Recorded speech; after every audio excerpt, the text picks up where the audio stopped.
South Africa's top women's cyclist Ashleigh Moolman Pasio went into this year's Tour de France Femmes in fantastic form. But a dominant ride from Demi Vollering of the SD Works team on the penultimate stage put paid to anyone else's hopes of a GC victory. And after the final time trial, Moolman Pasio finished 6th in the general classifications and 2nd in the points jersey standings. A fantastic performance from her.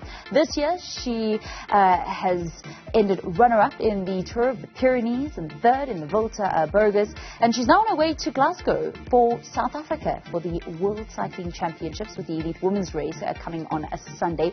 She joins us now from her home base in Girona, Spain. A very good afternoon. Thanks for chatting to Newzroom Afrika, and congratulations on a fantastic Tour de France. Hi, Vaylen. Thanks for having me, and thanks for the congrats. Can you take us through the race? I know that you had wanted, obviously, to win and to lead your team to victory. What happened on the tour? Yeah, Vaylen, obviously the goal was to go for the yellow jersey and at least a podium position. And things were going really, really well. We were ticking all the boxes. My team supported me absolutely fantastically. I really felt all the love and support, and not only from them, from the fans, from South Africa, from my Rock Corba Collective community. I also have a grassroots project in Khayelitsha called the Culture Cycling Academy. And I really felt all the love and support from everywhere, far and wide.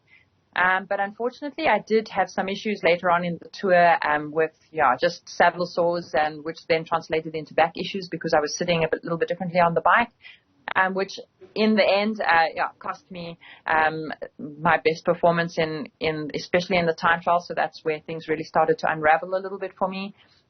But having said that, I'm really proud of my performance. I'm really proud of how I flew South Africa's flag, being an ambassador for my country and for Africa. And now I'm just hungry to go back next year and to continue to fight for that yellow jersey.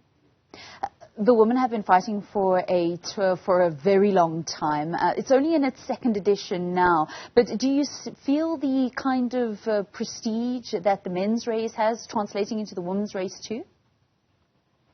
Yes, we are certainly feeling that. I must say this year was another step up in terms of the exposure, the reach, the fans, the support.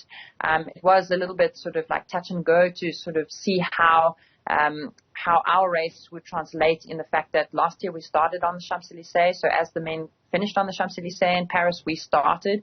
But this year we had our very own start, which was in a totally different location. And we were all a little bit nervous, were we going to have less people? Was it going to be a little bit of a dampener because the men were finishing on the same day?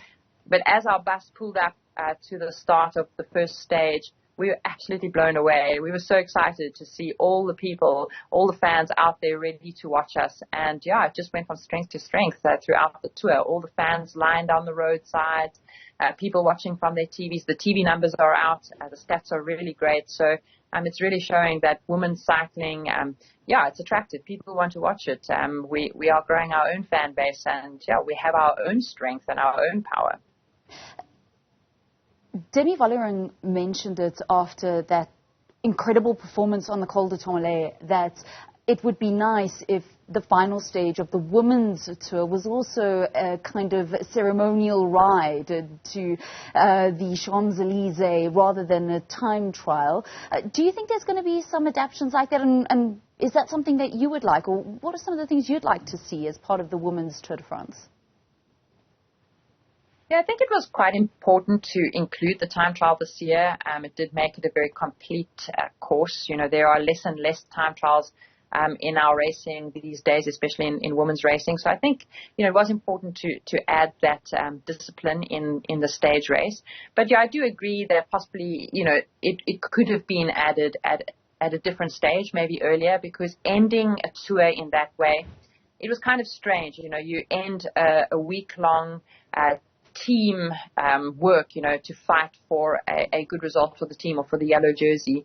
And then the final day, it's very much an individual performance, to secure that final result. And then very quickly, everyone, gets on their way to take on the next challenges or the next race that's on the calendar. So I do think that, it's a sad way to kind of end such a big week of teamwork and the staff and everyone putting in so much hard work, to get the results. I think that it would kind of be nice to have a more sort of ceremonial ride like the men do, to really have a chance to celebrate together with the fans. But we're very grateful for the opportunity that we have to have the Tour de France Femmes avec Zwift, and to have platforms like Zwift, which is a virtual platform, really pushing women's cycling forward. It's also a great place for women to be able to take up cycling and to start, to grow female participation. So there's so many steps that have been taken in the right direction, that these kind of small details is not something that I think we have to be too concerned about at this point in time. Yeah. Well, you mentioned Zwift. We know that you yourself have been a digital world champion, an e-cycling world champion. How are you feeling ahead of these World Championships now, just a couple of days before you get back in the saddle to fly the South African flag at the World Championships in Scotland? Yeah, I'm really excited. It's a special event. It's the first time that all the different cycling disciplines have come together at one event. And we've already seen some success in Team South Africa. Candice Nietling winning a silver in the marathon world champs, and some of our para athletes also performing incredibly well. It's a real team spirit, a team vibe out in Scotland. I'm looking forward to flying out tomorrow to joining the festivities and for fighting for that rainbow jersey on Sunday. It's a very interesting course.